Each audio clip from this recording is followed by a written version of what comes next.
આજે આપણી કોલેજ હતું ડાયરાનું આયોજન ને ભેગા થઈ ગયા બિરાદર. બપોરે જમીન આવી ગયા કોલેજના કેમ્પસમાં, કારણ કે આપણી કોલેજમાં તો બ્લડ ડોનેશન નો કેમ્પ ને આપણું કામ છે બ્લોગ બનાવવાનું. અચ્છા. લાઈનમાં બધા મિત્ર બે ગયા, હાથમાં દઈ દીધો બધા એક દડો. લાય ઘડીક મોબાઈલ મૂક દઉં, તું બ્લોગ ઉતારે છે. મારા બેટા બિસ્કિટ ખાવાટું સ્પેશિયલ લોહી દીધું ગધના તેમાં. કેમ્પનું કામ પૂરું કરીને સાંજના જમણવાની કરવાની છે તૈયારી. મહેમાન બધા આવી ગયા, જમણવાર થઈ ગયું ચાલુ. ભૂખ બહુ લાગી છે, ફટાફટ આપણો વારો આવે. સંતાઈ મિત્ર બે ગયા જમવા, હવે જો બાકાજી બોલે મૂકે નહીં હો.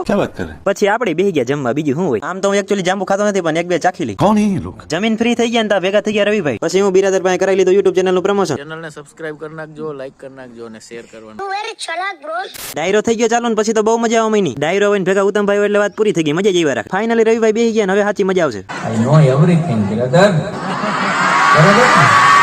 ચાર પૈડા વાળી ગાડી બેસી ગયા, જવાનું છે આપણે ઘરે, કારણ કે પડી ગયું છે દિવાળીનું વેકેશન. हाय हाय इतना सुकून. સુપેડી પહોંચીને ચા પાણી પી લીધા ને હવે રવિભાઈ ના ટાટા કરીને જવાનું છે આપણે ઘરે. સારું હાલો તો જય માતાજી, સબસ્ક્રાઇબ કરી દેજો, અમારે કરી જાવ.